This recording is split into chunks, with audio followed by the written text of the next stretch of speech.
ಒಬ್ಬ ಮುಂಬೈನ ದೊಡ್ಡ ಡಾನ್ನ ಮಗನ ಇದ್ದಕ್ಕಿದ್ದಾಗೆ ಕಿಡ್ನಾಪ್ ಮಾಡಿಕೊಂಡು ಬಾಂಗ್ಲಾದೇಶಕ್ಕೆ ಹೋಗಿ ಬಿಡ್ತಾರೆ. ಅವನನ್ನ ವಾಪಸ್ ಕರ್ಕೊಂಬರಕ್ಕೆ ಒಬ್ಬ ಟೈಲರ್ ಅನ್ನೋ ಸುಪಾರಿ ಕಿಲ್ಲರ್ನ ಕಳಿಸ್ತಾರೆ. ಆದ್ರೆ ಅವನ ಕರ್ಕೊಂಬರೋದು ಅಷ್ಟು ಸುಲಭವಾದ ಮಾತಲ್ಲ. ಯಾಕಂದ್ರೆ ಆ ಹುಡುಗನನ್ನ ಕಾಯೋದಕ್ಕೆ ಪೂರ್ತಿ ಬಾಂಗ್ಲಾದೇಶದ ಪೊಲೀಸ್ ಮತ್ತೆ ಆರ್ಮಿನೇ ಇರುತ್ತೆ. ಅಷ್ಟಕ್ಕೂ ಆ ಹುಡುಗ ಯಾರು, ಏನು ಕಿಡ್ನಾಪ್ ಮಾಡಿದ್ದಾರೆ, ಮತ್ತೆ ಆ ಹುಡುಗನನ್ನ ಕಿಡ್ನಾಪ್ ಮಾಡಿದವರಾದ್ರೂ ಯಾರು, ಟೈಲರ್ ಆರ್ಮಿನ ಸೋಲಿಸಿ ಆ ಹುಡುಗನನ್ನ ಕರ್ಕೊಂಬರಕ್ಕಾಗುತ್ತಾ? ಇದೆಲ್ಲವನ್ನು ನೀವು ತಿಳ್ಕೊಬೇಕು ಅಂದ್ರೆ ವಿಡಿಯೋನ ಮಿಸ್ ಮಾಡದೆ ಕೊನೆವರೆಗೂ ನೋಡಿ. ಮೂವಿ ಮಾತ್ರ ತುಂಬಾನೇ ಡೇಂಜರಸ್ ಆಗಿದೆ. ಮೂವಿ ಸ್ವಲ್ಪನೂ ಕೂಡ ಬೋರ್ ಆಗಲ್ಲ. ಅಂದ ಹಾಗೆ ಮೂವಿ ನೇಮ್ ಬಂದ್ಬಿಟ್ಟು ಎಕ್ಸ್ಟ್ರಾಕ್ಷನ್ ಪಾರ್ಟ್ 1 ಅಂತ. ಸೊ ನಾವಿವಾಗ ಟೈಮ್ನ ವೇಸ್ಟ್ ಮಾಡದೆ ಮೂವಿ ಕಡೆ ಹೋಗೋಣ. ಮೂವಿಯ ಮೊದಲ ಸೀನಲ್ಲಿ ನಮಗೆ ಬಾಂಗ್ಲಾದೇಶದ ಢಾಕಾದಲ್ಲಿರೋ ಒಂದು ಬ್ರಿಡ್ಜ್ನ ತೋರಿಸ್ತಾರೆ. ಹಾಗೆ ಆ ಬ್ರಿಡ್ಜಲ್ಲಿ ದೊಡ್ಡದಾಗಿ ಏನು ಗನ್ ಫೈಟ್ ಆಗಿರೋ ಹಾಗಿದೆ. ನಂತರ ಇವಾಗ ನಮಗೆ ತೋರಿಸ್ತಾರೆ ಈ ಮೂವಿಯ ಹೀರೋ ಆದ ಥಾರ್ ಭಯನ, ಅಂದರೆ ಕ್ರಿಸ್ ಹ್ಯಾಮ್ಸ್ವರ್ತ್ನ. ಈ ಮೂವಿಲಿ ನಮ್ಮ ಹೀರೋನ ಹೆಸರು ಟೈಲರ್ ರೇಕ್ ಅಂತ ಇರುತ್ತೆ. ಸೊ ಇವಾಗ ನಮ್ಮ ಹೀರೋ ಆ ಬ್ರಿಡ್ಜಲ್ಲಿ ಬಾಂಗ್ಲಾದೇಶದ ಆರ್ಮಿ ಜೊತೆ ಫೈಟ್ ಮಾಡ್ತಾ ಇರಬೇಕಾದ್ರೆ ಒಂದು ಬುಲೆಟ್ ಬಂದು ಟೈಲರ್ಗೆ ತಗಲಿ ಅವನು ಅಲ್ಲೇ ಕೆಳಗಡೆನೆ ಬಿದ್ದು ಬಿಡ್ತಾನೆ. ಸೊ ಇವರೆಲ್ಲ ಯಾರು, ಏನು ಫೈಟ್ ಮಾಡ್ತಿದ್ದಾರೆ ಅಂತ ನಿಮಗೆ ಮುಂದೆ ಗೊತ್ತಾಗುತ್ತೆ. ಇವಾಗ ಸೀನ್ ಇಲ್ಲಿಂದ 2 ದಿನ ಹಿಂದಕ್ಕೆ ಹೋಗುತ್ತೆ. ಇವಾಗ ನಮಗೆ ಒಬ್ಬ ಹುಡುಗನನ್ನ ತೋರಿಸ್ತಾರೆ. ಈತನ ಹೆಸರು ಓವಿ ಮಹಾಜನ್ ಜೂನಿಯರ್ ಅಂತ. ಇವನು ಎಲ್ಲೇ ಹೋದ್ರೂ ಕೂಡ ಇವನ ಕಾಯೋದಕ್ಕೆ ಅಂತ 24/7 ಸೆಕ್ಯೂರಿಟಿ ಇರುತ್ತೆ. ಯಾಕಂದ್ರೆ ಇವನು ಒಬ್ಬ ಮುಂಬೈನ ದೊಡ್ಡ ಡಾನ್ನ ಮಗ ಆಗಿರ್ತಾನೆ. ಆದರೆ ಆ ಮುಂಬೈನ ಡಾನ್ ಇವಾಗ ಜೈಲಲ್ಲಿ ಇರ್ತಾನೆ. ಸೊ ಇವಾಗ ನಮಗೆ ಓವಿನ ತೋರಿಸ್ತಾರೆ. ಓವಿ ಸ್ಕೂಲಿಂದ ಮನೆಗೆ ಬರ್ತಾನೆ. ಆಗ ಸಾಜು ಅನ್ನೋ ವ್ಯಕ್ತಿ ಓವಿಗೆ ಬೈತಾನೆ, ಯಾಕೆ ಎಷ್ಟು ಲೇಟಾಗಿ ಮನೆಗೆ ಬರ್ತಿದ್ಯಾ ಅಂತ. ಇಲ್ಲಿ ಸಿಂಪಲ್ ಆಗಿ ಹೇಳ್ಬೇಕಂದ್ರೆ ಈ ಸಾಜು ಅನ್ನೋ ವ್ಯಕ್ತಿ ಓವಿಯ ಬಾಡಿ ಗಾರ್ಡ್, ಹಾಗೆ ಓವಿಯ ಫಾದರ್ ಕೆಳಗಡೆ ಕೆಲಸ ಮಾಡ್ತಾ ಇರ್ತಾನೆ. ಹೀಗಿರ್ಬೇಕಾದ್ರೆ ಓವಿಗೆ ಆ ರಾತ್ರಿ ತುಂಬಾನೇ ಬೋರ್ ಆಗ್ತಾ ಇರುತ್ತೆ. ಅದಕ್ಕೆ ಅವನ ಫ್ರೆಂಡ್ ಓವಿಗೆ ಕ್ಲಬ್ಗೆ ಬಾ ಅಂತ ಮೆಸೇಜ್ ಮಾಡ್ತಾನೆ. ಸೊ ಓವಿ ಕೂಡ ಯಾರಿಗೂ ಗೊತ್ತಾಗದ ಹಾಗೆ ಕ್ಲಬ್ಗೆ ಬರ್ತಾನೆ. ಹಾಗೆ ಇಲ್ಲಿ ಇನ್ನೊಂದು ವಿಷಯ ಏನಂದ್ರೆ ಓವಿ ಒಂದು ಹುಡುಗಿನ ಲೈಕ್ ಮಾಡ್ತಾ ಇರ್ತಾನೆ. ಅದಕ್ಕೆ ಅವನ ಫ್ರೆಂಡ್ ಓವಿಗೆ ಹೇಳ್ತಾನೆ ಹೋಗಿ ಒಳಗೆ ಪ್ರಪೋಸ್ ಮಾಡು ಅಂತ. ಆದ್ರೆ ಓವಿಗೆ ಹೇಳೋಕೆ ಧೈರ್ಯನೇ ಸಾಲ್ತಾ ಇರಲ್ಲ. ಅದಕ್ಕೆ ಅವನ ಫ್ರೆಂಡ್ ಓವಿನ ಸೈಡಲ್ಲಿ ಕರ್ಕೊಂಡು ಬಂದು ಇಬ್ರು ಸ್ಮೋಕ್ ಮಾಡ್ತಾ ಇರ್ತಾರೆ. ಹಾಗೆ ಇದೇ ಒಂದು ಟೈಮ್ಗೆ ಇಬ್ರು ಪೊಲೀಸರು ಕೂಡ ಇವ್ರ ಹತ್ರನೇ ಬರ್ತಾರೆ. ಈಗ ಇಬ್ಬರು ಪೊಲೀಸರು ಇವ್ರ ಹತ್ರ ಬಂದು ಕೇಳ್ತಾರೆ, ಏನು ಸ್ಮೋಕ್ ಮಾಡ್ತಾ ಇದ್ದೀರಾ ಅಂತ ಹೇಳ್ತಾ ಇರಬೇಕಾದ್ರೇನೆ ಸಡನ್ ಆಗಿ ಓವಿಯ ಫ್ರೆಂಡ್ಗೆ ಶೂಟ್ ಮಾಡಿ ಓವಿನ ಅಲ್ಲಿಂದ ಕಿಡ್ನಾಪ್ ಮಾಡ್ಕೊಂಡು ಹೋಗಿ ಬಿಡ್ತಾರೆ. ಆಕ್ಚುಲಿ ಇವರು ನಿಜವಾದ ಪೊಲೀಸ್ ಅಲ್ವೇ ಅಲ್ಲ. ಹಾಗೆ ಓವಿನ ಕಿಡ್ನಾಪ್ ಮಾಡಿರೋದಾದ್ರೂ ಯಾರಂದ್ರೆ ಬಾಂಗ್ಲಾದೇಶದ ಢಾಕಾದಲ್ಲಿರೋ ಒಬ್ಬ ದೊಡ್ಡ ಡಾನ್ ಹಾಗೂ ಡ್ರಗ್ ಡೀಲರ್ ಆಗಿರ್ತಾನೆ. ನಂತರ ಯಾವಾಗ ಈ ವಿಷಯ ಓವಿಯ ತಂದೆಗೆ ಗೊತ್ತಾಗುತ್ತೋ ಅವಾಗ ಓವಿಯ ತಂದೆ ಕೋಪದಿಂದ ಸಾಜುಗೆ ಹೇಳ್ತಾರೆ, ನನ್ನ ಮಗನನ್ನ ಕಾಯೋದನ್ನು ಬಿಟ್ಟು ಎಲ್ಲಿ ಹೋಗಿದ್ದೆ ನೀನು, ನಾನು ನಿಂಗೆ ದುಡ್ಡು ಕೊಡೋದು ನನ್ನ ಮಗನನ್ನ ಕಾಯೋದಕ್ಕೆ ಅಂತ. ಇಲ್ಲಿ ನೋಡಿದ್ರೆ ಅವರು ನನ್ನ ಮಗನನ್ನ ಕಿಡ್ನಾಪ್ ಮಾಡ್ಕೊಂಡು ಢಾಕಾಗೆ ಒಯ್ದಿದ್ದಾರೆ ಅಂತ ಬೈಯೋಕೆ ಸ್ಟಾರ್ಟ್ ಮಾಡ್ತಾನೆ. ಅದಷ್ಟೇ ಅಲ್ಲದೆ ಧಮ್ಕಿನೂ ಹಾಕ್ತಾನೆ, ನೀನೇನಾದ್ರೂ ಮಾಡು, ಒಟ್ನಲ್ಲಿ ನನ್ನ ಮಗನನ್ನು ವಾಪಸ್ ಕರ್ಕೊಂಡು ಬಾ. ಒಂದು ವೇಳೆ ನನ್ನ ಮಗನನ್ನು ನೀನು ಕರ್ಕೊಂಡು ಬರಲಿಲ್ಲ ಅಂದ್ರೆ ನಾನು ನಿನ್ನ ಫ್ಯಾಮಿಲಿಯನ್ನು ಮುಗಿಸ್ತೀನಿ, ಮತ್ತೆ ನಾನು ನಿಂಗೆ ಯಾವುದೇ ದುಡ್ಡನ್ನು ಕೂಡ ಕೊಡಲ್ಲ. ಯಾಕಂದ್ರೆ ಇದು ನನ್ನ ಇಜ್ಜತ್ತಿನ ಸವಾಲಿದೆ ಅಂತ ಸಾಜುಗೆ ಹೇಳ್ತಾನೆ. ಇದರಿಂದ ಸಾಜುಗೆ ಏನು ಮಾಡಬೇಕು ಅಂತಾನೆ ಗೊತ್ತಾಗ್ತಿರಲ್ಲ. ಯಾಕಂದ್ರೆ ಓವಿನ ಕಿಡ್ನಾಪ್ ಮಾಡಿರೋದು ಸಾಧಾರಣವಾದ ವ್ಯಕ್ತಿ ಅಲ್ಲ, ಆತ ಒಬ್ಬ ಪೂರ್ತಿ ಬಾಂಗ್ಲಾದೇಶದ ದೊಡ್ಡ ಡಾನ್ ಹಾಗೂ ಡ್ರಗ್ ಡೀಲರ್ ಆಗಿರ್ತಾನೆ. ಇದಷ್ಟೇ ಅಲ್ಲದೆ ಬಾಂಗ್ಲಾದೇಶದ ಇಡೀ ಸರ್ಕಾರ ಹಾಗೂ ಆರ್ಮಿನೇ ಅವನ ಕೈಯಲ್ಲಿರುತ್ತೆ. ಆ ಡಾನ್ ಹೆಸರು ಬಂದ್ಬಿಟ್ಟು ಅಮೀರ್ ಆಸಿಫ್ ಅಂತ. ಹಾಗೆ ಈ ಡಾನ್ ಓವಿನ ಏನು ಕಿಡ್ನಾಪ್ ಮಾಡಿರ್ತಾನಂದ್ರೆ ಓವಿನ ಇಟ್ಕೊಂಡು ದುಡ್ಡನ್ನ ಡಿಮ್ಯಾಂಡ್ ಮಾಡೋಕೆ ಮತ್ತೆ ಅವನ ಡ್ರಗ್ ಬಿಸ್ನೆಸ್ ಅನ್ನ ಭಾರತದಲ್ಲೂ ಕೂಡ ಸ್ಪ್ರೆಡ್ ಮಾಡಬೇಕು ಅಂತ. ಸೊ ಇಂಥ ದೊಡ್ಡ ಡಾನ್ನ ಸೆಕ್ಯೂರಿಟಿಯಿಂದ ಓವಿನ ಕಾಪಾಡ್ಕೊಂಡ್ ಬರೋದು ಸಾಜುಗೆ ಆಗ್ತಾ ಇರಲ್ಲ. ಹಾಗೆ ಇಲ್ಲಿ ಸಾಜು ಬಗ್ಗೆ ಹೇಳ್ಬೇಕಂದ್ರೆ ಸಾಜು ಒಬ್ಬ X special force army soldier ಆಗಿರ್ತಾನೆ. ಆದ್ರೆ ಇವಾಗ ಓವಿ ತಂದೆ ಕೆಳಗಡೆ ಕೆಲಸ ಮಾಡ್ತಾ ಇರ್ತಾನೆ. ನಂತರ ಸಾಜು ಮನೆಗೆ ಬಂದು ನಡೆದಿರೋ ವಿಷಯನೆಲ್ಲ ತನ್ನ ಹೆಂಡತಿಗೆ ಹೇಳ್ತಾನೆ. ಅವಳಿಗೂ ಕೂಡ ಏನ್ ಮಾಡ್ಬೇಕು ಅಂತಾನೆ ಗೊತ್ತಾಗ್ತಿರಲ್ಲ. ಅದಕ್ಕೆ ಸಾಜು ಹೇಳ್ತಾನೆ, ನಂಗೆ ಒಬ್ಬ ವ್ಯಕ್ತಿ ಗೊತ್ತಿದ್ದಾನೆ, ಅವನಿಗೇನಾದ್ರೂ ನಾವು ಸುಪಾರಿ ಕೊಟ್ರೆ ಅವನು ಖಂಡಿತವಾಗ್ಲೂ ಓವಿನ ಕರ್ಕೊಂಡ್ ಬರ್ತಾನೆ. ಆದ್ರೆ ಸಾಜು ಹತ್ರ ಆ ಸುಪಾರಿ ಕಿಲ್ಲರ್ಗೆ ಪೇ ಮಾಡುವಷ್ಟು ಹಣ ಇರೋದಿಲ್ಲ. ಅದಕ್ಕೆ ಸಾಜು ಒಂದು ಡೇಂಜರಸ್ ಆದ ಐಡಿಯಾನ ಮಾಡ್ತಾನೆ. ಅದೇನಂತ ನಿಮ್ಗೆ ಮುಂದೆ ಗೊತ್ತಾಗುತ್ತೆ. ಇದಾದ ನಂತರ ನಮಗೆ ತೋರಿಸ್ತಾರೆ ಸುಪಾರಿ ಕಿಲ್ಲರ್ ಟೈಲರ್ ರೇಕ್ನ. ಇವಾಗ ಟೈಲರು ಅವನ ಫ್ರೆಂಡ್ಸ್ನ ಜೊತೆ ಮೌಂಟೇನ್ ನಲ್ಲಿ ಚಿಲ್ ಮಾಡ್ತಾ ಇರ್ತಾನೆ. ಹೀಗಿರ್ಬೇಕಾದ್ರೆ ಅವನ ಫ್ರೆಂಡ್ ಹೇಳ್ತಾನೆ ಈ ವಾಟರ್ ಫಾಲ್ ಎಷ್ಟು ಹೈಟ್ ಇರ್ಬೋದು ಅಂತ. ಅದಕ್ಕೆ ಅವನ ಫ್ರೆಂಡ್ ಹೇಳ್ತಾನೆ ಏನೋ ಒಂದು 20 ಮೀಟರ್ ಇರ್ಬೋದು ಅಂತ. ಹೀಗೆ ಅವನ ಫ್ರೆಂಡ್ ಹೇಳ್ತಾ ಇದ್ದಾಗೇನೆ ಟೈಲರ್ ಎದ್ಬಿಟ್ಟು ಒಂದೆರಡು ಗುಟ್ಟುಗು ಬಿಯರ್ನ ಕುಡಿದು ಸೀದಾ ಹೋಗ್ಬಿಟ್ಟು ಅಲ್ಲಿಂದ ಸೀದಾ ನೀರ್ನಲ್ಲೇ ಜಂಪ್ ಮಾಡಿಬಿಡ್ತಾನೆ. ಅವನ ಫ್ರೆಂಡ್ಸ್ ಅಂತೂ ಯಪ್ಪ ಏನೋ ಇವನು ನಾವು ಎಷ್ಟು ಹೈಟ್ ಇದೆ ಅಂತ ಥಿಂಕ್ ಮಾಡ್ತಿದ್ರೆ ಇವನೇನು ಜಂಪೇ ಮಾಡಿಬಿಟ್ಟ ಅಂತ ಗಾಬರಿ ಆಗ್ತಾರೆ.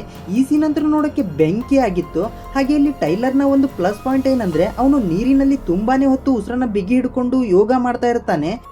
ಇದಾದ ನಂತರ ನೆಕ್ಸ್ಟ್ ಸೀನಲ್ಲಿ ಟೈಲರ್ನ ಮೀಟ್ ಆಗೋದಕ್ಕೆ ಅಂತ ಅವನ ಹಳೆಯ ಫ್ರೆಂಡ್ ಆದ ನಿಕ್ ಖಾನ್ ಬರ್ತಾಳೆ. ನಿಕ್ ಹೇಳ್ತಾಳೆ, ಟೈಲರ್ ನಿನಗಾಗಿ ಒಂದು ಮಿಷನ್ ಇದೆ, ಅದೇನಂದ್ರೆ ಬಾಂಗ್ಲಾದೇಶದ ಢಾಕಾದಲ್ಲಿ ಒಬ್ಬ ಇಂಡಿಯನ್ ಚಿಕ್ಕ ಹುಡುಗನನ್ನ ಒಬ್ಬ ಡಾನು ಕಿಡ್ನಾಪ್ ಮಾಡಿದ್ದಾನೆ, ಅವನ್ನ ಕಾಪಾಡಿದ್ರೆ ಆಲ್ಮೋಸ್ಟ್ 7 ಮಿಲಿಯನ್ ದುಡ್ಡು ಸಿಗುತ್ತೆ, ಸೊ ನೀನು ಯೋಚನೆ ಮಾಡಿ ಹೇಳು ಈ ಕೆಲಸನ ನೀನು ಮಾಡ್ತೀಯ ಅಂತ ಕೇಳ್ತಾಳೆ. ಕೆಲಸ ರಿಸ್ಕಿ ಇದ್ರೂ ಕೂಡ ದುಡ್ಡು ಬರುತ್ತೆ ಅಂತ ಗೊತ್ತಾದ್ಮೇಲೆ ನಮ್ಮ ಹೀರೋ ಈ ಕೆಲಸನ ಹೇಗೆ ಬಿಡ್ತಾನೆ ಹೇಳಿ. ನಮ್ಮ ಹೀರೋ ಈ ಕೆಲಸನ ಮಾಡೋಕೆ ಓಕೆ ಅಂತ ಹೇಳ್ತಾನೆ. ಈ ಕಡೆ ಸಾಜು ಕೂಡ ಹೆಂಡತಿಗೆ ಬಾಯ್ ಬಿಟ್ಟು ಇವನು ಕೂಡ ಅದೇ ಮಿಷನ್ ಕಡೆಗೇನೆ ಹೋಗ್ತಾನೆ. ಸಾಜುನ ಪ್ಲಾನ್ ಏನಂತ ನಿಮ್ಗೆ ಮುಂದೆ ಗೊತ್ತಾಗುತ್ತೆ. ನಂತರ ಈ ಕಡೆ ಟೈಲರ್ನ ಟೀಮು ಮಿಷನ್ ಬಗ್ಗೆ ಪ್ಲಾನ್ ಮತ್ತೆ ಡಿಸ್ಕಷನ್ ಮಾಡ್ತಾರೆ. ನಿಕ್ ಹೇಳ್ತಾಳೆ, ಓವಿನೇನು ಕಿಡ್ನಾಪ್ ಮಾಡಿರೋದು ಬಾಂಗ್ಲಾದೇಶದ ಡಾನು, ಆದ್ರೆ ಅಲ್ಲಿರುವಂತ ಪೊಲೀಸು ಮಿಲಿಟರಿ ಅಷ್ಟೇ ಯಾಕೆ ಅಲ್ಲಿರೋ ಸಣ್ಣ ಸಣ್ಣ ಗುಂಡಾಗಳು ಸಹ ಅಲ್ಲಿಯ ಡಾನ್ ಆದ ಅಮೀರ್ ಆಶಿಕ್ಗೋಸ್ಕರನೇ ಕೆಲಸ ಮಾಡೋದು ಅಂತ ಇರೋ ಎಲ್ಲ ಇನ್ಫಾರ್ಮೇಶನ್ ಅನ್ನು ನಿಕ್ ಟೈಲರ್ಗೆ ಹೇಳ್ತಾಳೆ. ಹಾಗೆ ನಿಕ್ ಒಂದು ಎಕ್ಸ್ಟ್ರಾಕ್ಷನ್ ಪಾಯಿಂಟ್ ನ ಹೇಳ್ತಾಳೆ, ಅಂದ್ರೆ ಒಂದು ಶಿಪ್ ನ ತೋರಿಸ್ತಾಳೆ. ಟೈಲರ್ ಆ ಹುಡುಗನನ್ನ ಅಲ್ಲಿಂದ ಕಾಪಾಡ್ಕೊಂಡು ಆ ಶಿಪ್ ನ ಮೂಲಕ ಎಸ್ಕೇಪ್ ಆಗ್ಬೇಕಾಗಿರುತ್ತೆ. ಇದೇ ಇವರ ಪ್ಲಾನು. ಸೊ ಇವಾಗ ಫೈನಲಿ ನಮ್ಮ ಟೈಲರ್ ಟೀಮು ಢಾಕಾ ತಲುಪುತ್ತೆ. ಹಾಗೆ ಈ ಕಡೆ ನಮ್ಮ ಹೀರೋ ಕೂಡ ರೆಡಿಯಾಗಿ ವೇಟ್ ಮಾಡ್ತಾ ಇರ್ತಾನೆ. ಇಲ್ಲಿ ಏನಪ್ಪಾ ಅಂದ್ರೆ ಟೈಲರ್ ಆ ಕಿಡ್ನಾಪರ್ಸ್ ಹತ್ರ ಒಂದು ಡೀಲ್ ನ ಮಾಡ್ತಾನೆ. ಅದೇನಂದ್ರೆ ಟೈಲರ್ ಅವರಿಗೆ ದುಡ್ಡು ಕೊಡ್ತಾನೆ, ಹಾಗೆ ಅವರು ಓವಿನ ಬಿಟ್ಟು ಬಿಡ್ತಾರೆ ಅಂತ. ಆಕ್ಚುಲಿ ಟೈಲರ್ ಯಾವುದೇ ತರದ ದುಡ್ಡನ್ನ ಅವರಿಗೇನು ಕೊಡಲ್ಲ. ಟೈಲರ್ ಈ ಡೀಲ್ ನ ಜಸ್ಟ್ ಆ ಹುಡುಗನನ್ನ ಎಲ್ಲಿ ಬಚ್ಚಿಟ್ಟಿದ್ದಾರೆ ಅಂತ ತಿಳ್ಕೊಳ್ಳೋಕೆ ಮಾಡಿರೋ ಒಂದು ಪ್ಲಾನು. ನಂತರ ಕಿಡ್ನಾಪರ್ಸ್ ಬಂದು ಟೈಲರ್ನ ಮುಖಕ್ಕೆ ಮಾಸ್ಕ್ ಹಾಕಿ ಆ ಹುಡುಗ ಅಂದ್ರೆ ಆ ಓವಿನ ಬಚ್ಚಿಟ್ಟಿರುವಂತ ಜಾಗಕ್ಕೆ ಕರ್ಕೊಂಡ್ ಬರ್ತಾರೆ.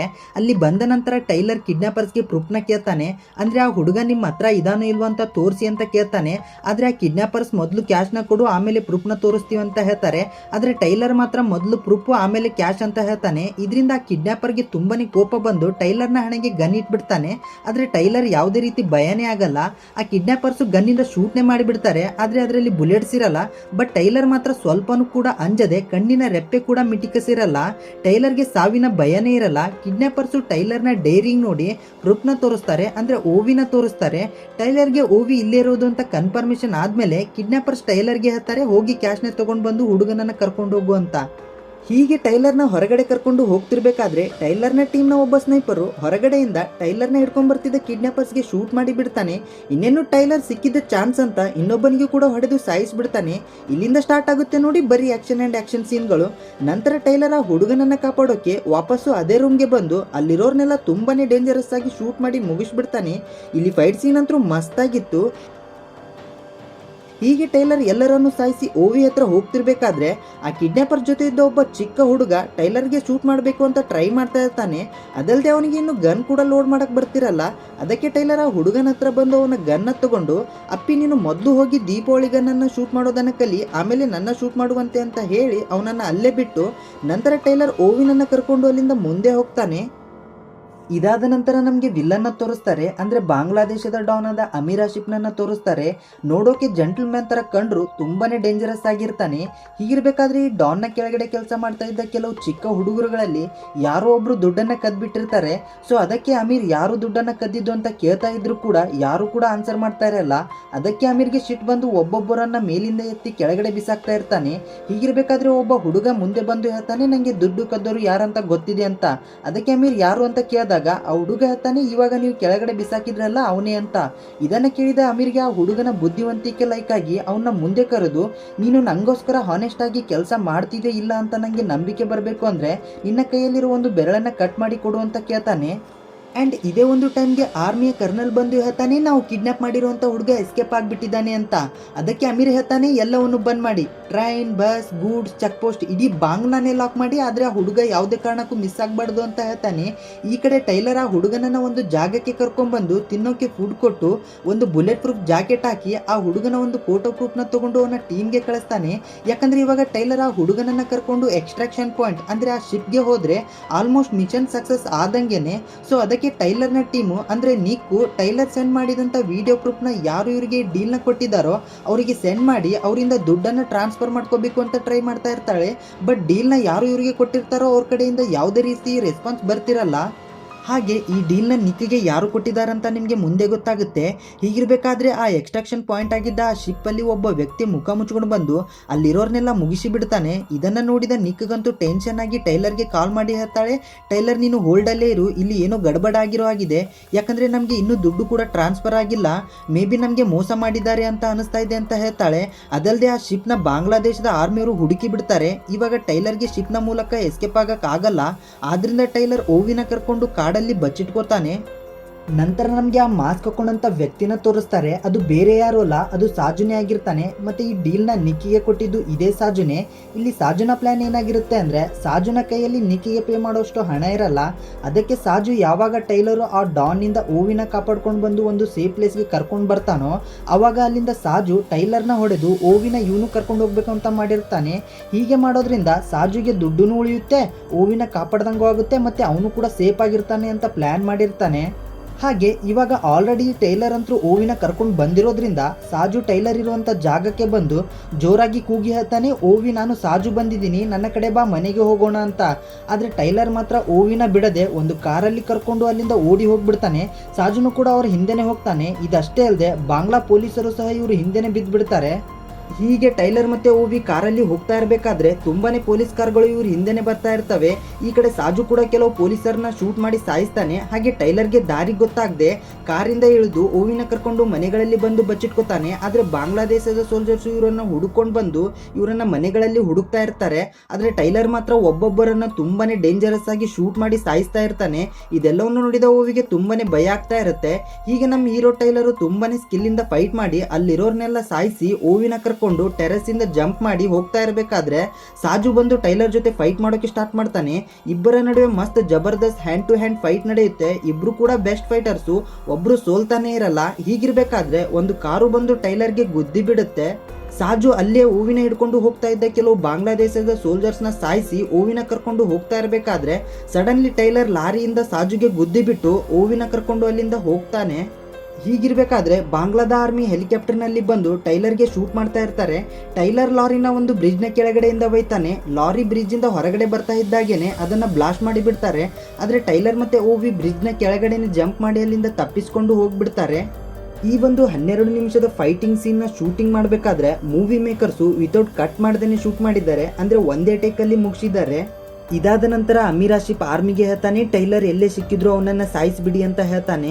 ಈ ಕಡೆ ಟೈಲರ್ ಓವಿನ ಕರ್ಕೊಂಡು ಒಂದು ಫ್ಯಾಕ್ಟ್ರಿ ಒಳಗಡೆ ಬಂದು ರೆಸ್ಟ್ ಮಾಡ್ತಾ ಇರ್ತಾನೆ.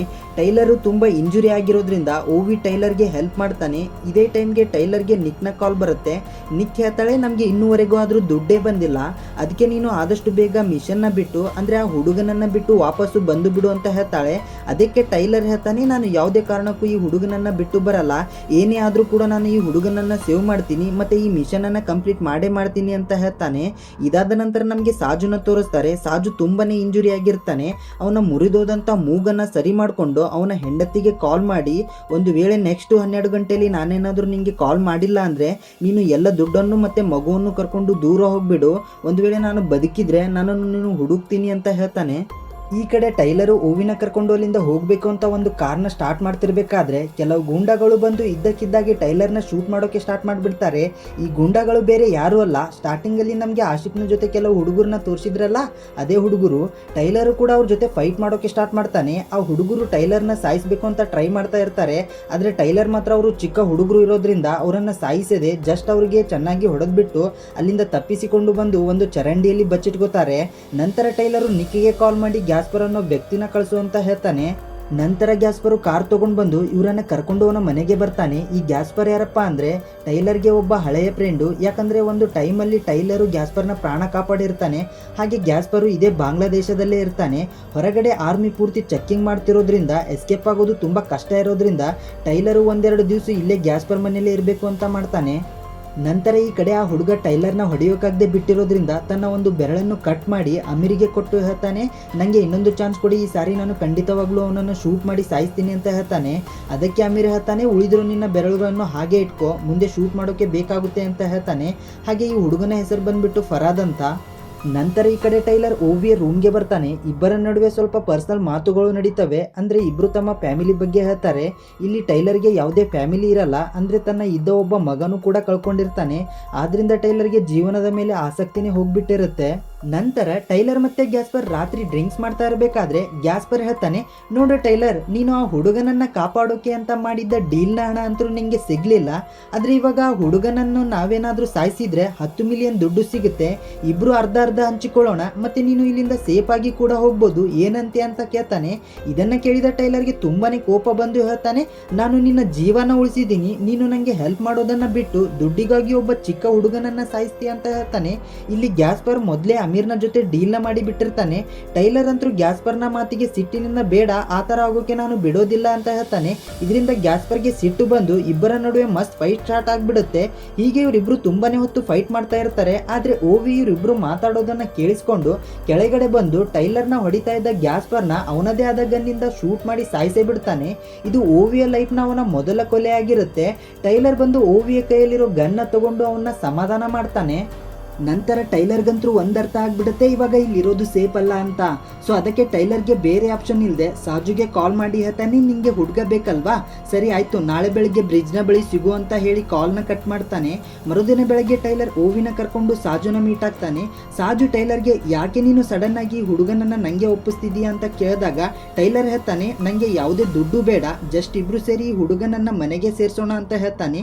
ನಂತರ ಟೈಲರ್ ಸಾಜುಗೆ ಗನ್ ಮತ್ತೆ ಗ್ರಾನೇಡ್ಸ್ನ ಕೊಟ್ಟು, ನೀನು ಓವಿನ ಕರ್ಕೊಂಡು ಬ್ರಿಡ್ಜ್ನ ಕ್ರಾಸ್ ಮಾಡು, ಅಲ್ಲಿ ನನ್ನ ಟೀಮ್ ಇರುತ್ತೆ, ಅಲ್ಲಿಂದ ಅವರು ಓವಿನ ಕಾಪಾಡ್ತಾರೆ ಅಂತ ಹೇಳ್ತಾನೆ. ಟೈಲರ್ ಇವಾಗ ಸರಿ ಆಯ್ತು ಸಾಜು, ನೀನು ಓವಿನ ಕರ್ಕೊಂಡು ಬ್ರಿಡ್ಜ್ನ ದಾಟು, ನಾನು ಆರ್ಮಿ ಮತ್ತೆ ಸೋಲ್ಜರ್ಸ್ನ ಡಿಸ್ಟ್ರಾಕ್ಟ್ ಮಾಡ್ತೀನಿ ಅಂತ ಹೇಳ್ತಾನೆ. ಇಲ್ಲಿಂದ ಸ್ಟಾರ್ಟ್ ಆಗುತ್ತೆ ನೋಡಿ non stop action and action ಸೀನ್ಗಳು. ಇವಾಗ ಸಾಜು ಓವಿನ ಕರ್ಕೊಂಡು ಬ್ರಿಡ್ಜ್ನ ಕಡೆ ಹೋಗ್ತಾನೆ. ಈ ಕಡೆ ಟೈಲರ್ನು ಪೊಲೀಸರ ಮೇಲೆ ಫೈರ್ ಮಾಡಿ ಅವ್ರ ಜೊತೆ ಗನ್ ಫೈಟ್ ಮಾಡ್ತಾ ಇರ್ತಾನೆ.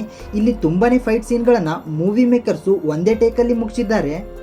ಈ ಕಡೆ ಸಾಜು ಓವಿನ ಕರ್ಕೊಂಡು ಬ್ರಿಡ್ಜ್ ಹತ್ರ ಬರ್ತಾನೆ. ಆದ್ರೆ ಬ್ರಿಡ್ಜ್ ಅಲ್ಲಿ ಪೂರ್ತಿ ಟ್ರಾಫಿಕ್ ಆಗಿರೋದ್ರಿಂದ ಸಾಜು ಓವಿನ ನಡ್ಕೊಂಡೆ ಕರ್ಕೊಂಡು ಬ್ರಿಡ್ಜ್ನ ಕ್ರಾಸ್ ಮಾಡ್ತಾ ಇರ್ತಾನೆ. ಹೀಗೆ ಹೋಗ್ತಾ ಇರಬೇಕಾದ್ರೆ ಒಬ್ಬ ಸೋಲ್ಜರು ಇವರನ್ನ ತಡೆದು ಬಿಡ್ತಾನೆ. ಹಾಗೆ ಓವಿಗೆ ಕ್ಯಾಪ್ನ ತೆಗಿಯೋಕೆ ಹತ್ತಾನೆ. ಓವಿ ಕ್ಯಾಪ್ನ ತೆಗೆದ ಮೇಲೆ ಅವ್ರಿಗೆ ಗೊತ್ತಾಗ್ಬಿಡುತ್ತೆ ಇವನು ಓವಿನೇ ಅಂತ. ಅಂಡ್ ಇದೇ ಟೈಮ್ಗೆ ಸಾಜು ಅವನ ಗನ್ನ ತೆಗೆದು ಅವರಿಗೆಲ್ಲ ಶೂಟ್ ಮಾಡಿ ಸಾಯಿಸಿ ಓವಿನ ಕರ್ಕೊಂಡು ಮುಂದೆ ಬಂದು ಓವಿನ ಒಂದು ಬಸ್ ಅಲ್ಲಿ ಕೂಡಿಸ್ತಾನೆ. ಆದ್ರೆ ಬಾಂಗ್ಲಾದೇಶದ ಆರ್ಮಿಯವರು ಹೆಲಿಕಾಪ್ಟರ್ನ ತಗೊಂಡ್ ಬಂದು ಸಾಜುಗೆ ಶೂಟ್ ಮಾಡೋಕೆ ಸ್ಟಾರ್ಟ್ ಬಿಡ್ತಾರೆ. ಸಾಜು ಏನು ಕಮ್ಮಿ ಇರಲ್ಲ, ವಾಪಸ್ ಅವ್ರಿಗೆ ಶೂಟ್ ಮಾಡ್ತಾ ಇರ್ತಾನೆ. ಆದ್ರೆ ಅವರು ತುಂಬಾನೇ ಜನ ಇರೋದ್ರಿಂದ ಸಾಜುಗೆ ಅವ್ರನ್ನ ಹೊಡೆಯೋಕೆ ಕಷ್ಟ ಆಗ್ತಾ ಇರುತ್ತೆ. ಅದಕ್ಕೆ ಸಾಜು ಟೈಲರ್ಗೆ ಹೇಳ್ತಾನೆ, ನಂಗೆ ಬ್ಯಾಕಪ್ ಬೇಕು, ನೀನು ನನ್ನ ಬಳಿ ಬಾ ಅಂತ ಹೇಳ್ತಾನೆ. ಈ ಕಡೆ ಟೈಲರು ಎಲ್ಲರನ್ನು ಸಾಯಿಸಿ ಸರಿ ಅಂತ ಸಾಜು ಹತ್ರ ಬರ್ತಿರ್ಬೇಕಾದ್ರೆ ಸಡನ್ ಆಗಿ ಮುಂದೆ ಆರ್ಮಿ ವೆಹಿಕಲ್ ಬಂದು ಮಿಷನ್ ಗನ್ನಿಂದ ಶೂಟ್ ಮಾಡೋಕೆ ಸ್ಟಾರ್ಟ್ ಮಾಡಿಬಿಡ್ತಾರೆ. ಟೈಲರ್ ಹೇಗೋ ಅದರಿಂದ ತಪ್ಪಿಸ್ಕೊಂಡು ಅವರನ್ನು ಒಬ್ಬೊಬ್ಬರನ್ನಾಗಿ ತುಂಬಾನೇ ಡೇಂಜರಸ್ ಆಗಿ ಸಾಯಿಸ್ತಾನೆ. ಹಾಗೆ ಮಿಲಿಟರಿ ವೆಹಿಕಲ್ ಒಳಗಡೆ ಬಾಂಬ್ನ ಹಾಕಿ ಅದನ್ನ ಬ್ಲಾಸ್ಟ್ ಮಾಡಿ ಅಲ್ಲಿಂದ ಬ್ರಿಡ್ಜ್ನ ಕಡೆ ಹೋಗ್ತಾನೆ. ಈ ಕಡೆ ನಿಕ್ನು ಕೂಡ ಟೀಮ್ನ ಜೊತೆ ಟೈಲರ್ಗೆ ಹೆಲ್ಪ್ ಮಾಡೋಕೆ ಅಂತ ಬರ್ತಾಳೆ. ನಿಕ್ ಬರ್ತಾ ಇದ್ದಾಗೇನೆ ದೊಡ್ಡ ರಾಕೆಟ್ ಲಾಂಚರ್ ಗನ್ನಿಂದ ಅವಾಗಿಂದ ಶೂಟ್ ಮಾಡ್ತಾ ಇದ್ದ ಹೆಲಿಕಾಪ್ಟರ್ನ ಬ್ಲಾಸ್ಟ್ ಮಾಡಿ ಬಿಡ್ತಾಳೆ. ಈ ಸೀನ್ ಅಂತೂ ನೋಡೋಕೆ ಮಸ್ತಾಗಿತ್ತು. ನಂತರ ಟೈಲರು ಬ್ರಿಡ್ಜ್ ಹತ್ರ ಬಂದು ಅಲ್ಲಿರುವಂಥ ಸೋಲ್ಜರ್ಸ್ನ ಒಬ್ಬೊಬ್ಬರನ್ನಾಗಿ ಸಾಯಿಸ್ತಾ ಹೋಗ್ತಾನೆ. ಈ ಕಡೆ ಸಾಜುನು ಕೂಡ ತುಂಬಾನೇ ಕಷ್ಟಪಟ್ಟು ಫೈಟ್ ಮಾಡ್ತಾ ಇರ್ತಾನೆ. ಹಾಗೆ ಓವಿನು ಕೂಡ ಒಂದು ಬಸ್ಸಲ್ಲಿ ಬಚ್ಚಿಟ್ಕೊಂಡಿರ್ತಾನೆ. ಆ್ಯಂಡ್ ಇದೇ ಟೈಮ್ಗೆ ಓವಿ ಹತ್ರ ಇಬ್ರು ಸೋಲ್ಜರ್ಸು ಬರ್ತಾ ಇರ್ತಾರೆ. ಹಾಗೆ ಸಾಜು ಫೈಟಲ್ಲಿ ಬಿಜಿ ಆಗಿರೋದ್ರಿಂದ ಓವಿ ನಿಧಾನವಾಗಿ ಅಲ್ಲಿಂದ ಓಡಿ ಬಂದು ಒಂದು ಕಡೆ ಬಚ್ಚಿಟ್ಕೋತಾನೆ. ಹೀಗಿರ್ಬೇಕಾದ್ರೆ ಒಂದು ಬ್ಯಾಡ್ ಇನ್ಸಿಡೆಂಟ್ ಆಗಿಬಿಡುತ್ತೆ. ಅದೇನಂದ್ರೆ ಸಾಜು ಫೈಟ್ ಮಾಡ್ತಾ ಇರಬೇಕಾದ್ರೆ ಯಾರೋ ಸ್ನೈಪಿಂಗ್ ಮಾಡಿ ದೂರಿಂದಾನೇ ಸಾಜುನ ಶೂಟ್ ಮಾಡಿ ಸಾಯಿಸ್ಬಿಡ್ತಾರೆ. ಸಾಜುನ ಶೂಟ್ ಮಾಡಿದವರು ಬೇರೆ ಯಾರು ಅಲ್ಲ, ಬಾಂಗ್ಲಾದ ಆರ್ಮಿಯ ಕರ್ನಲ್ ಸ್ನೈಪರ್ ಇಂದ ಹೊಡಿತಾ ಇರೋದು. ಅಮೀರ್ ಆಶಿಫ್ ಕೂಡ ಪಕ್ಕದಲ್ಲೇನೆ ಬೈನಾಕುಲರ್ ಇಂದ ಎಲ್ಲವನ್ನು ನೋಡ್ತಾ ಇರ್ತಾನೆ. ಹಾಗೆ ಆ ಕರ್ನಲ್ ಸ್ನೈಪರ್ ಇಂದ ಟೈಲರ್ನ ಕಡೆ ಟೀಮ್ನವ್ರನ್ನ ಒಬ್ಬೊಬ್ಬರನ್ನಾಗಿ ಸಾಯಿಸ್ತಾ ಇರ್ತಾನೆ. ಇದನ್ನ ನೋಡಿದ ನಿಕ್ಗಂತೂ ತಲೆ ಕೆಟ್ಟು ಅವಳು ಒಂದು ಸ್ನೈಪರ್ ಗನ್ ಅನ್ನ ತಗೋತಾಳೆ. ಈ ಕಡೆ ಟೈಲರ್ ಫೈಟ್ ಮಾಡ್ತಾ ಇರಬೇಕಾದ್ರೆ ಆ ಕರ್ನಲ್ಲು ಟೈಲರ್ನ ಸಾಯಿಸಬೇಕು ಅಂತ ಏಮ್ನ ಹಾಕಿ ಶೂಟ್ ಮಾಡ್ತಾನೆ. ಆದರೆ ಅದು ಮಿಸ್ ಆಗಿ ಟೈಲರ್ನ ಬೆನ್ನಿಗೆ ಬೀಳುತ್ತೆ. ಈ ಕಡೆ ನಿಕ್ನು ಸ್ನೈಪರಿಂದ ಪೊಸಿಷನ್ನ ತಗೊಂಡು ಆ ಕರ್ನಲ್ನ ಹುಡುಕ್ತಾ ಇರ್ತಾಳೆ. ಇನ್ನೇನು ಕರ್ನಲ್ ಟೈಲರ್ಗೆ ಹೆಡ್ಗೆ ಶೂಟ್ ಮಾಡೋದ್ರಲ್ಲೇ ಇರ್ತಾನೆ. ಅದೇ ಟೈಮ್ಗೆ ನಿಕ್ಕು ಆ ಕರ್ನಲ್ನ ತಲೆಗೆ ಶೂಟ್ ಮಾಡಿ ಸಾಯಿಸೇ ಬಿಡ್ತಾಳೆ. ನಂತರ ಈ ಕಡೆ ಓವಿಗೆ ಏನು ಮಾಡಬೇಕು ಅಂತಾನೆ ಗೊತ್ತಾಗದೆ ಟೈಲರ್ನ ಹುಡುಕ್ತಾ ಇರ್ತಾನೆ. ಓವಿಗೆ ಟೈಲರ್ ಏನು ಸಿಗ್ತಾನೆ, ಆದರೆ ಟೈಲರು ತುಂಬಾನೇ ಇಂಜುರಿ ಆಗಿರ್ತಾನೆ. ಇವಾಗ ಈ ಸೀನು ಸ್ಟಾರ್ಟಿಂಗಲ್ಲಿ ತೋರಿಸಿದ್ರಲ್ಲ ವಾಪಸ್ಸು ಅಲ್ಲಿಗೆ ಬರುತ್ತೆ. ಓವಿ ಟೈಲರ್ಗೆ ಹೇಳ್ತಾನೆ ಬಾ ಹೋಗೋಣ ಅಂತ. ಆದರೆ ಟೈಲರ್ ತುಂಬಾನೇ ಇಂಜುರಿ ಆಗಿರೋದ್ರಿಂದ ಓವಿಗೆ ಹೇಳ್ತಾನೆ ನೀನು ಬ್ರಿಡ್ಜ್ನ ಕ್ರಾಸ್ ಮಾಡು, ಅಲ್ಲಿಂದ ನಿಕ್ ನಿನ್ನನ್ನು ಕಾಪಾಡಿ ಮನೆಗೆ ಸೇರಿಸ್ತಾಳೆ ಅಂತ. ಆದರೆ ಓವಿಗೆ ಟೈಲರ್ನ ಬಿಟ್ಟು ಹೋಗೋಕೆ ಮನಸ್ಸು ಇಲ್ಲದೆ ಇದ್ರೂ ಕೂಡ ಹೋಗಬೇಕಾಗಿರುತ್ತೆ. ಈ ಕಡೆ ಟೈಲರು ಇಂಜುರಿ ಆಗಿದ್ರು ಕೂಡ ವಾಪಸ್ಸು ಎದ್ಬಿಟ್ಟು ಫೈಟ್ ಮಾಡೋಕೆ ಸ್ಟಾರ್ಟ್ ಮಾಡ್ತಾನೆ. ಇನ್ನೇನು ಟೈಲರ್ನು ಕೂಡ ಬ್ರಿಡ್ಜ್ನ ಕ್ರಾಸ್ ಮಾಡಿ ಬರಬೇಕು ಅಂತ ಮುಂದೆ ಬರ್ತಿರ್ಬೇಕಾದ್ರೆ ಹಿಂದೆಯಿಂದ ಯಾರೋ ಟೈಲರ್ನ ಕುತ್ತಿಗೆಗೆ ಶೂಟ್ ಮಾಡಿ ಬಿಡ್ತಾರೆ. ಟೈಲರ್ಗೆ ಶೂಟ್ ಮಾಡಿದ್ದು ಬೇರೆ ಯಾರೂ ಅಲ್ಲ, ಫರಾದ್ನೇ ಆಗಿರ್ತಾನೆ. ಅಂದರೆ ಅಮೀರ್ಗೆ ಬೆರಳನ್ನು ಗಿಫ್ಟ್ ಕೊಟ್ಟಿದ್ನಲ್ಲ ಅದೇ ಹುಡುಗನೇ ಆಗಿರ್ತಾನೆ. ಹೀಗಿರಬೇಕಾದ್ರೆ ನಿಕ್ಕು ಫರಾದ್ನ ಮೇಲೆ ಶೂಟ್ ಮಾಡಿ ಅವನನ್ನು ಅಲ್ಲಿಂದ ಓಡಿಸ್ಬಿಡ್ತಾಳೆ. ಈ ಕಡೆ ಟೈಲರ್ಗೆ ತುಂಬಾನೇ ಬ್ಲೀಡಿಂಗ್ ಆಗ್ತಾ ಇರುತ್ತೆ. ಟೈಲರಲ್ಲೇ ಕೆಳಗಡೆ ತೆವಳುತ್ತಾ ಮುಂದೆ ಬಂದು ಬ್ರಿಡ್ಜಿಂದ ಕೆಳಗಡೆ ಬಿದ್ದು ಸತ್ತೋಗ್ತಾನೆ. ಓವಿ ಅಂತೂ ಟೈಲರ್ನ ನೋಡಿ ತುಂಬಾನೇ ಅಳ್ತಾ ಇರ್ತಾನೆ. ನಿಕ್ನು ಕೂಡ ತುಂಬಾನೇ ಬೇಜಾರಾಗ್ತಾಳೆ. ಈ ಸೀನ್ ಅಂತೂ ತುಂಬಾನೇ ಎಮೋಷ್ನಲ್ ಆಗಿತ್ತು. ನಂತರ ನಿಕ್ಕು ಓವಿನ ಕರ್ಕೊಂಡು ಅಲ್ಲಿಂದ ಹೋಗಿ ಬಿಡ್ತಾಳೆ. ಇದಾದ 8 ತಿಂಗಳ ನಂತರ ನಿಕ್ಕೊಂದು ಪಾರ್ಟಿಲಿ ಅಮೀರ್ನ ಹುಡ್ಕೊಂಡು ಹೋಗಿ ಅಮೀರು ಸೂಸು ಮಾಡೋಕೆ ಅಂತ ಬಾತ್ರೂಮ್ಗೆ ಬಂದಾಗ ಅವನ ಹಣೆಗೆ ಗನ್ನ ಇಟ್ಟು ಪಟ್ಟಸೆ ಹೆಡ್ ಶಾಟ್ ಅಂತ ಶೂಟ್ ಮಾಡಿ ಸಾಯಿಸಿ ರಿವೆಂಜ್ನ ತಗೋತಾಳೆ. ನಂತರ ನಮಗೆ ಓವಿನ ತೋರಿಸ್ತಾರೆ. ಓವಿ ಸ್ವಿಮ್ಮಿಂಗ್ ಪೂಲಲ್ಲಿ ಮುಳುಗಿ ಟೈಲರ್ ಥರನೇ ಉಸಿರನ್ನ ಹಿಡ್ಕೊಂಡು ಸ್ವಿಮ್ಮಿಂಗ್ ಸ್ಕಿಲ್ ಕಲಿತಾ ಇರ್ತಾನೆ. ಹೀಗಿರಬೇಕಾದ್ರೆ ನಮಗೆ ದೂರದಿಂದ ಬ್ಲರ್ ವಿಷನಲ್ಲಿ ಟೈಲರ್ ನಿಂತಿರೋ ಥರನೇ ತೋರಿಸ್ತಾರೆ. ಹೇಳೋಕ್ಕಾಗಲ್ಲ, ಟೈಲರ್ ಇನ್ನೂ ಬದುಕಿರ್ಬೋದು, ಹಾಗೆ ಅವನು ಓವಿಗೆ ಸ್ವಿಮ್ಮಿಂಗ್ ಟ್ರೈನಿಂಗ್ ಕೊಡ್ತಿರ್ಬೋದು. ಟೈಲರ್ ಇನ್ನೂ ಬದುಕಿದ್ದಾನ ಅಥವಾ ಇಲ್ಲ ಅನ್ನೋದನ್ನು ಟ್ವಿಸ್ಟ್ನಲ್ಲೇ ಇಟ್ಟು ಈ ಎಕ್ಸ್ಟ್ರಾಕ್ಷನ್ ಪಾರ್ಟ್ 1 ಮೂವಿನ ಇಲ್ಲಿಗೆ ಎಂಡ್ ಮಾಡ್ತಾರೆ. ಒಂದು ವೇಳೆ ನಿಜವಾಗ್ಲೂ ಟೈಲರ್ ಬದುಕಿದ್ರೆ ಎಕ್ಸ್ಟ್ರಾಕ್ಷನ್ ಪಾರ್ಟ್ 2ನಲ್ಲಿ ಟೈಲರ್ಗೆ ಇನ್ನೊಂದು ಮಿಷನ್ ಸಿಗುತ್ತೆ. ಆ ಮಿಷನ್ ಇನ್ನೂ ತುಂಬಾನೇ ಡೇಂಜರಸ್ ಆಗಿರುತ್ತೆ. ನಾನು ಪಾರ್ಟ್ 2ನ ಎಕ್ಸ್ಪ್ಲೇನ್ ಮಾಡಬೇಕು ಬೇಡವೋ ಅನ್ನೋದನ್ನು ಕಮೆಂಟ್ ಮಾಡಿ. ಹಾಗೆ ಈ ಮೂವಿ ಇಷ್ಟ ಆದರೆ ಲೈಕು ಶೇರು ಸಬ್ಸ್ಕ್ರೈಬ್ ಮಾಡಿ ಅಂತ ಹೇಳ್ತಾ ಮತ್ತೆ ಮುಂದಿನ ವಿಡಿಯೋನಲ್ಲಿ ಸಿಗೋಣ. ಅಲ್ಲಿವರೆಗೂ ಟಾಟಾ, ಬೈ ಬಾಯ್.